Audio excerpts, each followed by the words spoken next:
So every Tuesday I ask questions about tech and what is it that you need to be able to do that you're not being able to do? What is the process? What do you need figured out? What can I help you with?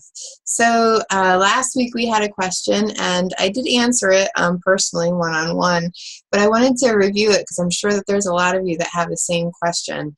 And that is, how do I get email signature signups, right? So if you look up, email sign up page or whatever, you're going to come up with a whole lot of tools.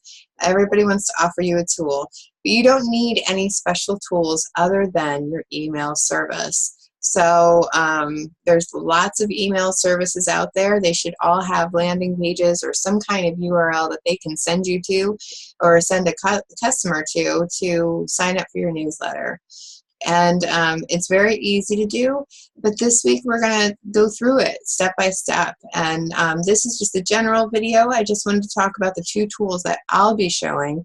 Of course, there's hundreds of mail service tools, but I'm going to start with just the beginner tools because the woman who had put in the question, she doesn't have a huge budget. She's just starting out. Maybe that's like a lot of you. So I like to start with free. I like to get whatever free I can, especially when I'm starting up a client, because if you can get the same tools for free, why would you pay for them if you don't quite have the budget for them yet and you could use that money and time in other places? So the 2 tools that I'm going to talk about are very, very intuitive. I'm actually going to share my OneNote with you because this is where I put all of my notes, and I don't do a really fancy video cast. I just want to get you the information.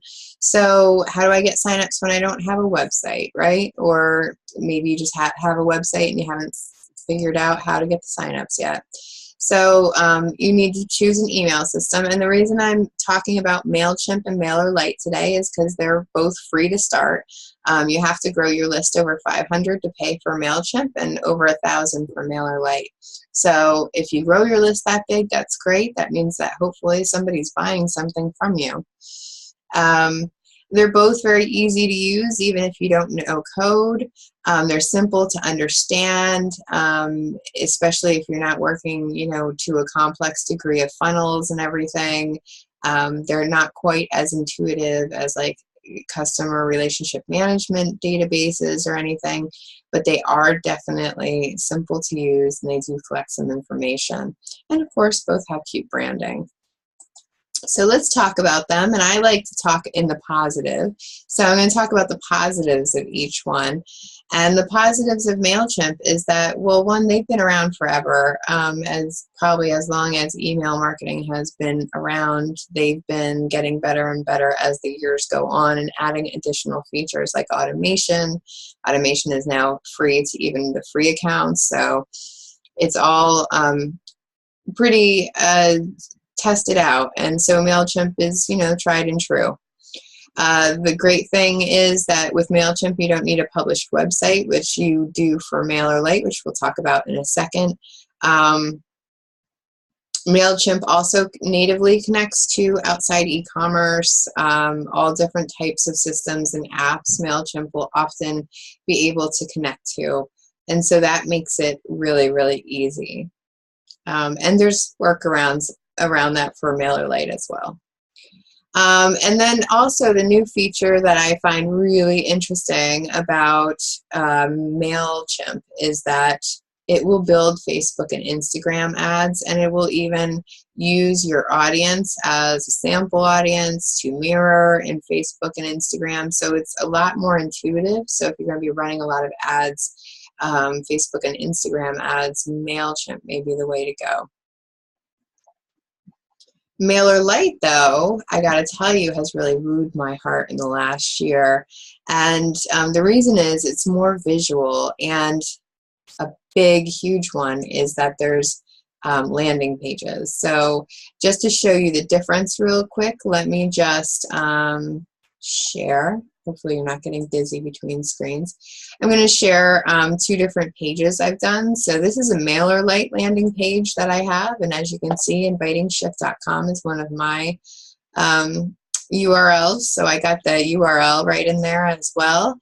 And this was for a summit. So all of this information, this is all a landing page built in Mailchimp, not on my website, on Mailchimp. I mean, on Mailerlite, my bad.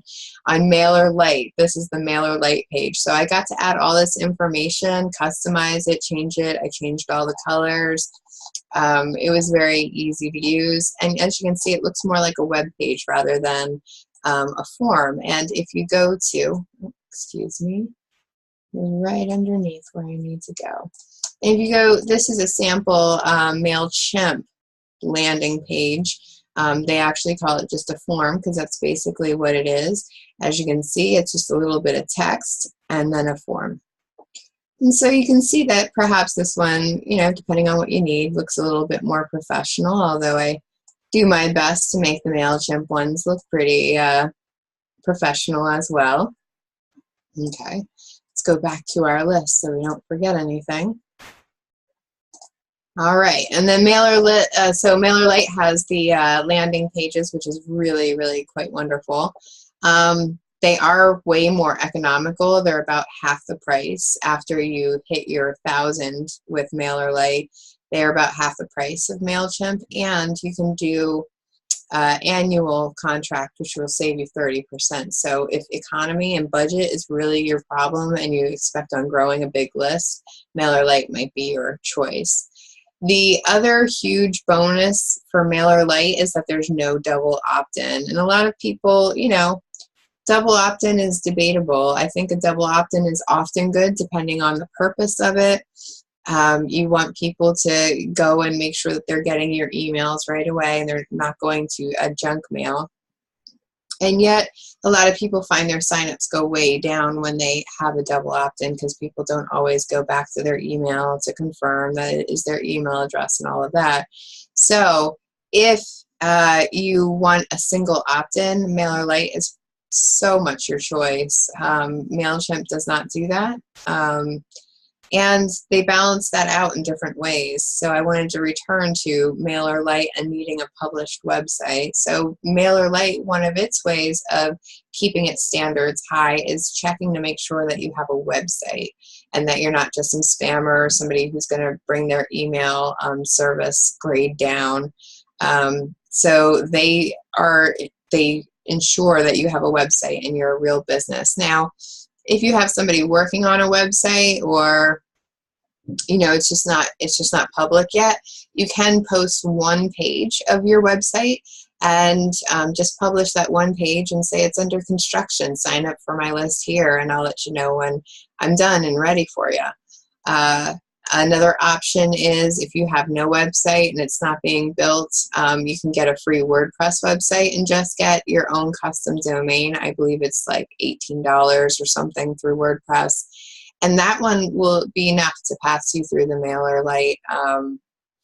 Mailerlite check because they will, you know, need to approve or disapprove your account. So those are basically the two differences in the two. This week I'll be covering all of it in the Soulfulpreneurs group. So if you haven't joined that yet, you're going to want to do that. And I'm going to show you all the picks and clicks and setting up a sign up in both Mailchimp and Mailerlite. Because I think they both have great features, just different focuses.